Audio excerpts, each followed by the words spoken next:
BJP না কংগ্রেস বড় শত্রুকে এ নিয়ে সিপিএমের অন্দরে মতানৈক্য দীর্ঘদিনের। কারারদের দিল্লি ব্রিগেড যখন দু দলে থেকে সমদূরত্ব বজায় রাখার পক্ষপাতী, তখন বুদ্ধ বিমানদের বেঙ্গল ব্রিগেড কংগ্রেসের চেয়ে বিজেপিকেই বেশি বিপজ্জনক মনে করে। 2009 লোকসভা নির্বাচনে কংগ্রেস ও বিজেপি উভয় দলকে হারানোর আহ্বান জানিয়ে তৃতীয় বিকল্পের সরকার গঠনের ডাক দিয়েছিলেন প্রকাশ কারাটরা। মুখ থুবড়ে পড়েছিল সেই রাজনৈতিক স্লোগান। পরে সিপিএমের কেন্দ্রীয় কমিটিও স্বীকার করে নিয়েছিল বিজেপির সঙ্গে কংগ্রেসকেও হারানোর ডাককে ভালোভাবে নেয়নি সংখ্যালঘুদের একটা বড় অংশ। 2012 কোঝিকোড়ে সিপিএমের পার্টি কংগ্রেসের রাজনৈতিক প্রস্তাবে কংগ্রেস বিজেপি উভয়ের থেকে কার্যত সমদূরত্ব বজায় রাখার কথা বলা হলেও বর্তমান রাজনৈতিক প্রেক্ষাপটে তা মানলে যে ঘুরে দাঁড়ানো কঠিন তা সম্ভবত বুঝতে পারছেন বুদ্ধ বিমানরা। কারণ পশ্চিমবঙ্গের রাজনৈতিক পরিস্থিতি, এই প্রেক্ষাপটেই বিজেপি নরেন্দ্র মোদীকে সামনে আনা সিপিএমের বেঙ্গল ব্রিগেডের হাতে কার্যত নতুন অস্ত্র তুলে দিয়েছে, যাকে হাতিয়ার করেই কংগ্রেসের কাছে আসা নতুন চেষ্টা শুরু করে দিল তারা। সোমবার মহাজাতি সদনে বুদ্ধদেব ভট্টাচার্যের মন্তব্যের পর এমনটাই মনে করছে রাজনৈতিক মহল।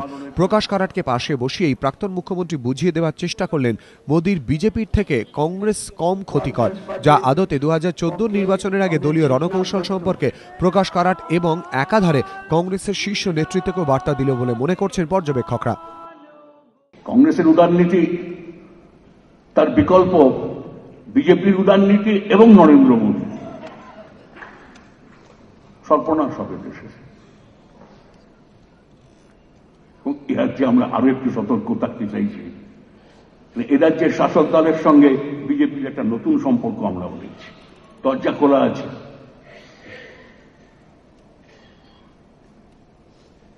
এটি হচ্ছে নতুন বিপদ এ রাজ্যে এখন।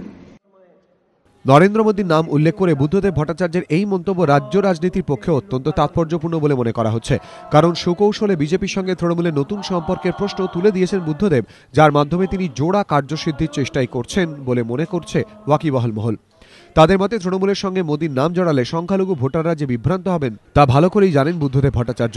তাই তৃণমূলের সংখ্যালঘু ভোট ব্যাংক ভাঙাতে সুকৌশলে সেই প্রশ্ন তুলে দিলেন তিনি।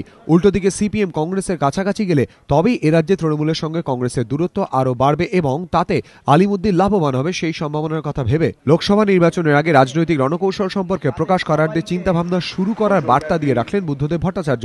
বিতনু চট্টোপাধ্যায়, এবিপি আনন্দ।